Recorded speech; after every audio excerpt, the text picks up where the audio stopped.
ఏమి నా పుణ్యము నీ మాల వేసే మోక్షమొచ్చే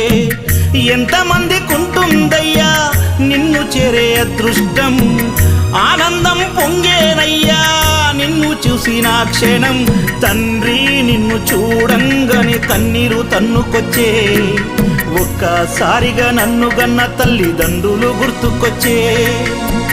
చక్కని మల్లె జాజి పూల పరుపు వేసి